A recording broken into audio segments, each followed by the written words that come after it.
Blaze didn't grow up in a world of comfort or warmth. His life began under a heavy sky, the kind that doesn't lift easily.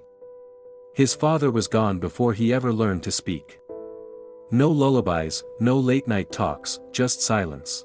But this wasn't some story about a struggling man who vanished because he had nothing.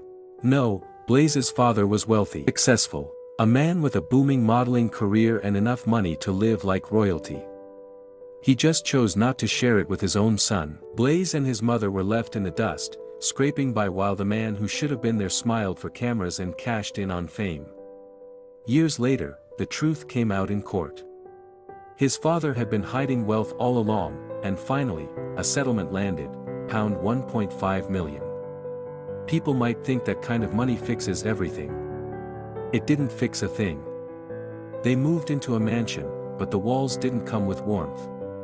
Blaze's mother didn't change. She was still cold, still gone in every way that mattered. Out late. Detached. He might have had a bigger bed, but he still cried in it alone. There were no family dinners, no proud moments, no guidance. He raised himself, day by day, year by year. School didn't see him either. He failed. A lot. But no teacher pulled him aside, no counselor called home. He was invisible in a crowded room. But somewhere in that silence, he started building. Designing. He made a game, Gladiators, Part 1. What started as a passion project became a viral hit. People were actually playing it. Not just clicking around, but genuinely enjoying it. For once, Blaze felt seen. And that spark. It lit something much bigger. Music came next. Not clean, not polished. Raw. Angry. Honest. He poured his pain into every line. His lyrics were truths no one else dared say.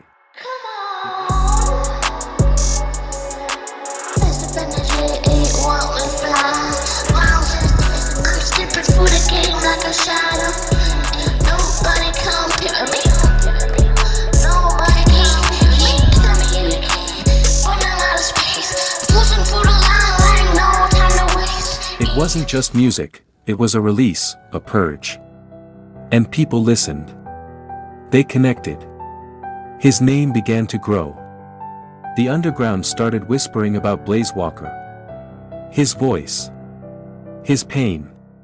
His message. Then everything changed again. His mom left. Completely. Packed her bags, found a new man, and walked away from the mansion without looking back. Blaze didn't even get a goodbye. He was left with a house, some money, and no one. The loneliness hit like a freight train. He spiraled. Started smoking. Then came harder things. The nights got longer, the mornings got darker. He was drifting, fast. Then came Leah. She saw past the noise. She listened. She stayed. She didn't just hear his music, she understood it. With her, Blaze found something solid. She reminded him what real connection felt like. That's when things started to click again. He got serious about the music. Really serious. And right when he needed it most, we showed up, the CheekaSquad. I've known Blaze since we were kids. I watched him fall. I watched him rise. And when he needed someone, I told him I'd be there.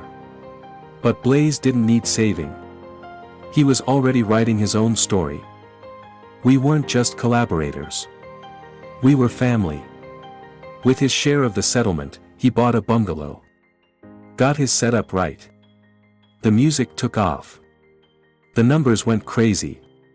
But with all the fame came pressure. Studios. Expectations. Events. He tried to hold it all together, but behind the scenes, it got darker. Rehab happened. Twice. He fought to stay clean.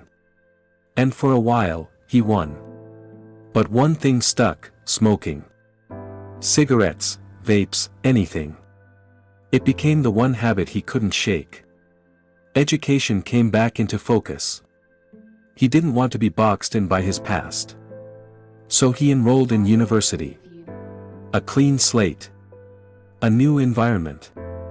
He moved into dorms, left his old world behind. But while Blaze was chasing something better, Leah stayed behind. And slowly, something between them changed. The messages became shorter. The calls came less often. He felt the shift before he ever saw the proof. By the time Blaze came back home, it was all wrong. The warmth was gone. And deep down, he knew, she had cheated. No one said it, but everything screamed it. He moved into an apartment. Needed space. Independence. But when he walked through that door again, it wasn't peace he found, it was chaos. Leah shouted. Blaze snapped. The words turned sharp. And in a moment of pain, of betrayal, of complete loss of control, he hit her. Twice. It wasn't about just her. It was everything. The abandonment. The loneliness. The pressure. The addiction. It cracked open in one violent second. After that, Blaze dropped. The smoking worsened. The drugs returned. The music stopped sounding like freedom, it started to feel like a trap. Fame was no longer a dream. It was a weight.